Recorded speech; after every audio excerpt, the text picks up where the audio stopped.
Hey, David Brewster here, new Brewster's Millions of Rants, and this is Leveling Up. And I've had a lot of requests and messages from viewers out there. I've also had a lot of private lesson students that have asked about this over the years. And that's improving your skills, improving your technique, improving your knowledge of music and music theory and the guitar fretboard and all this stuff. It's very important.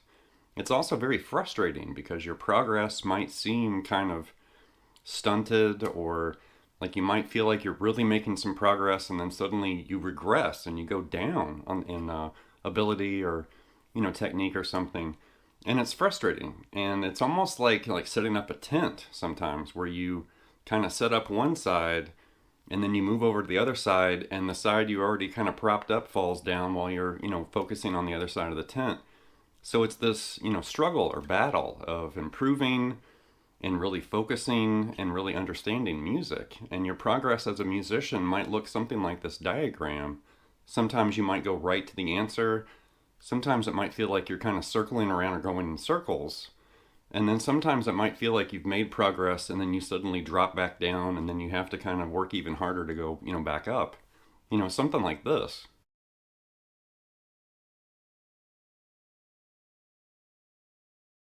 And also your progress as a musician and guitarist might resemble this image. And I'm using a seesaw here. And I also just used theory, ear training, and technique as the three topics on the seesaw. Those three topics could be anything. It could be picking or string bending or string skipping or something like that, reading music or whatever.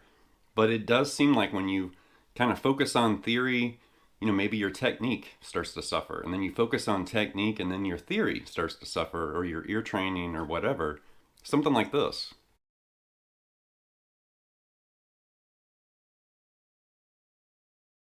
Now, as far as music theory itself, I know that's a scary term for certain players out there and guitarists. Some people are just afraid of music theory, or I've heard excuses, well, if I learn too much theory, it's going to take away from my creative, artistic side, or something like that. Those are just excuses. They're just excuses for being lazy. And that's the harsh truth, but that's me being really bluntly honest. And music theory basically helps define everything you hear and see and learn in music, whether it's pitch or melody or harmony, composition, intervals. I mean, there's all sorts of things happening in music theory. And it's really just trying to help define or explain what you see on the printed sheet music, what you hear in a song, like when you play an album or whatever. And I mean, it is theoretical, but it is definitely defining all these certain things that you hear and find in music. And here's kind of my definition, I guess, or how I approach what music theory is and how I like to teach it to my students right here.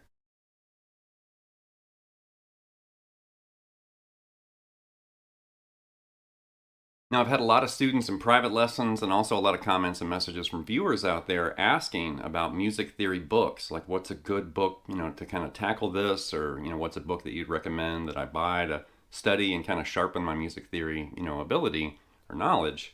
And I've recommended this book a lot. It's actually 20 years old this year, and that's Tom Kolb's Music Theory for Guitar from Hal Leonard.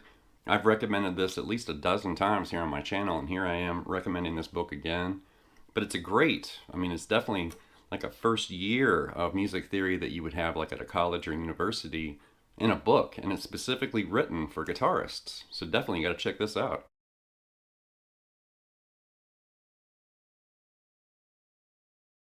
So I'm pretty sure it's because I'm a writer and I have published material and books out there, but I've had lots of messages and comments from viewers asking for book recommendations over the years, doing this channel. And I've recommended this book before. It's by Steve Morse. It's called Open Ears. It's a compilation of all of his articles, that he wrote for Guitar Magazine, Guitar for the Practicing Musician, which became Guitar.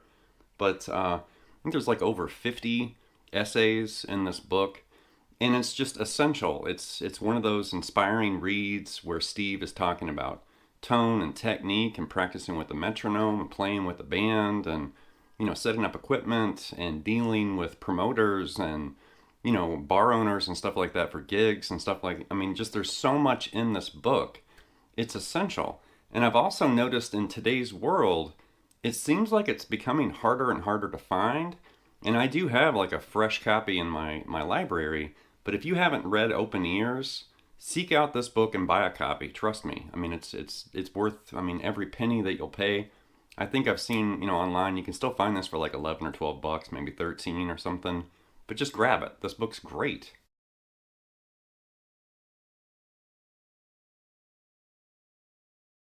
And I've also had a lot of messages from viewers out there asking about my books that I've had published. I have 10 published books, but much like the Steve Morris Open Ears book that I just mentioned, that book's becoming hard to find, and some of my books are becoming hard to find. Some of them are no longer in print. Some of them are just, they're distributed, but they're not really on store shelves. You might have to track it down online and order a copy.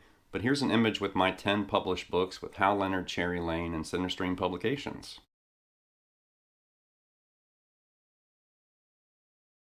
Okay, now this rant video is going to turn into a lesson, and all of my rant videos eventually turn into lessons somewhere in the video. But I thought about it, and I thought, well, what's something I could share here to help viewers out there hopefully level up? Now, some of you may already know this, and you're like, well, this isn't going to help me. But I know there's a lot of people out there that don't know this because they're either students I've worked with, people I've talked to, messages I've seen, online or whatever. And that's learning the notes on the fretboard.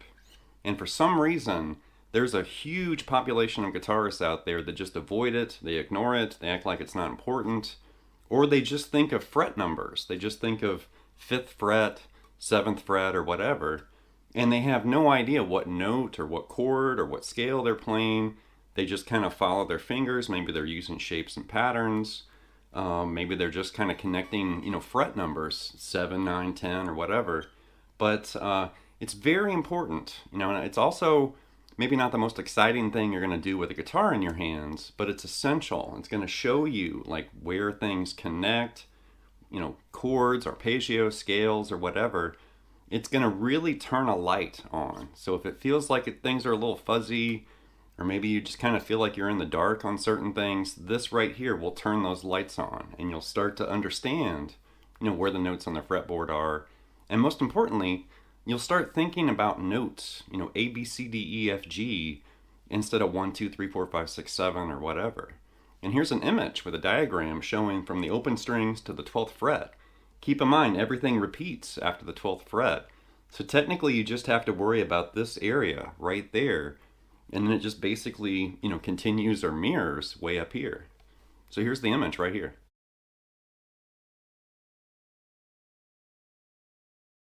Now, I know what you might be thinking. You're going to look at that diagram and think, it just looks like somebody just vomited a whole bunch of notes, on the fretboard. And there's seemingly no, method or organization, to the madness. It just seems very random. And it's intimidating, like when you first see that. But what you want to do, instead of trying to just memorize that entire chart of all those notes and not really break it down or try to, make sense of that, don't do that. Don't try to just devour that like a pizza without cutting it or something. Start finding single notes, just choose a note and then start locating that note all over the fretboard. And that's going to start helping you kind of get your bearings and kind of see where it's at. And to get started here, I'm just going to recommend middle C. Now, middle C is a term that's, comes from piano. And the middle C on a piano is universally used in music and music theory and other musicians too, not just people that play piano. All musicians refer to that note to kind of help a musician understand where the pitch is. Like they might say, well, it's below middle C or it's above middle C. So that is a very, useful note to kind of understand like where it is on a piano, but then also understand like where it is on the guitar, where it is on the musical staff. So we're really just talking about middle C, which on the guitar, it's right here. And it's also right there. So there's 2 middle C's on the guitar. There's only 1 on the piano. But this is kind of showing you like the difficulty of reading standard notation on guitar because the notes repeat or overlap on different strings. So there's middle C, and there's middle C. So it's very different than the piano. Like I said, the piano only has 1 spot for that note. But there's middle C. Those are the only 2 locations you can play that note on the guitar. Now we could play higher C's, but there's this one and that one, and that's it. And guess what? Now you know where middle C is on the guitar in 2 locations, and you're done. That's the end of middle C on the guitar. And this is also the first note written on the musical staff using ledger line. So it's right below like E of Every Good Boy Does Fine, below E there's D, and then below that D there's C, which is known as middle C. And here's an image showing it on the piano keyboard, fretboard, and also on the musical staff right here.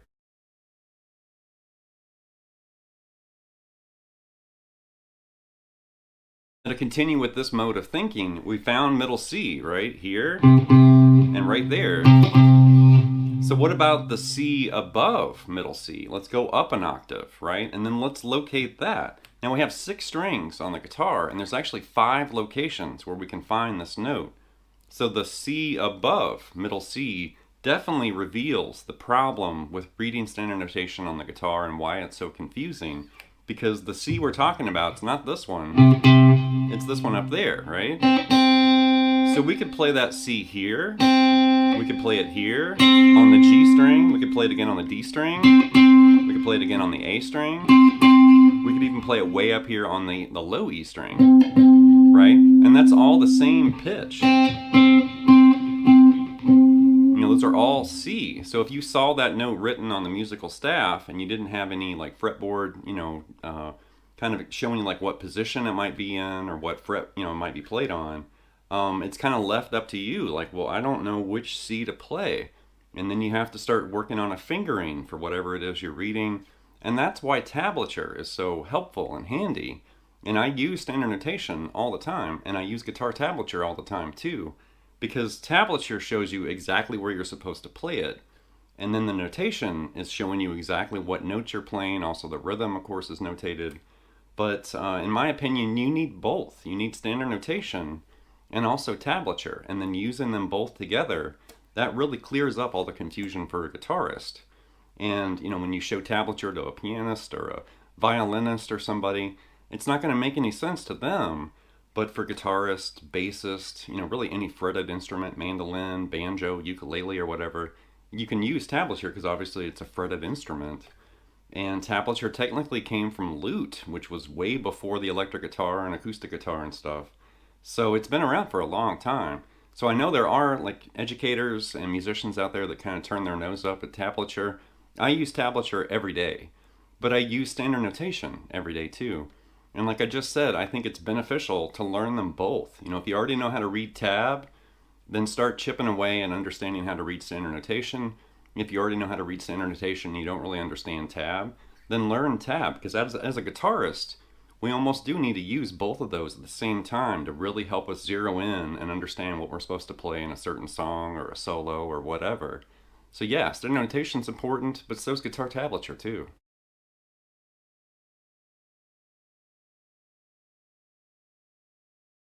Okay, the last thing I'm going to share here, I've actually shared this once before. It's been a few years ago. I think it was like the ABCs of fretboard navigation or something like that. I can't remember what I called that video. But you might be thinking, well, what's next? I found middle C. I found the C above middle C in 5 different spots. So now what do I do? You could start locating octaves. You could start locating chords and scales that you already know, and then define like what notes are like in a D major chord or a G major scale or whatever. You could sit there and just, define things that you already know how to play. And one thing I like to do, especially with students, and this worked for myself, it's also worked for hundreds of students I've worked with, and that's the ABCs approach here, just finding the notes ABC all over the fretboard.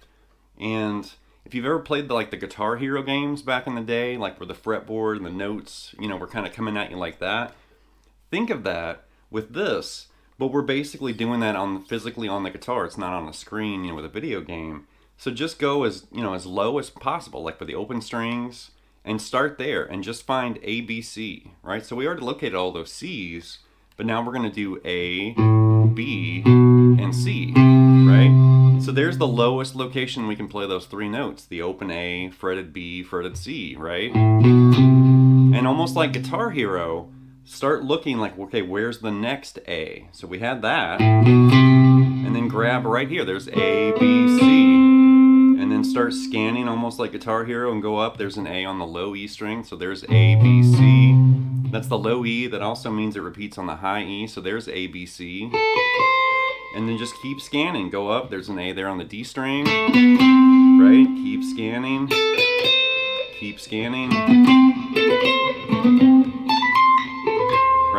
And you can find that trio of notes all over the fretboard. And that's going to help you kind of zero in and see, okay, if I have A, B, C, and you know that's a C, then you know like 2 frets higher, there's a D right there, right?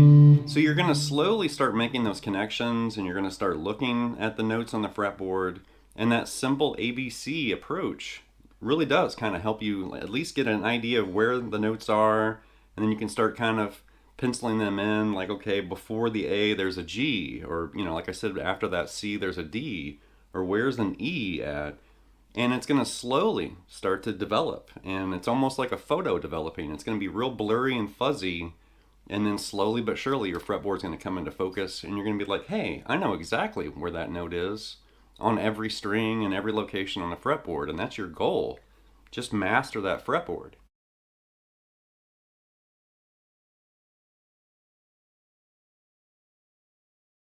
All right, that's going to wrap this episode of Brewster's Millions of Rants with leveling up. And this area and subject and topic can be very frustrating, especially when you're right in the trenches of leveling up or improving.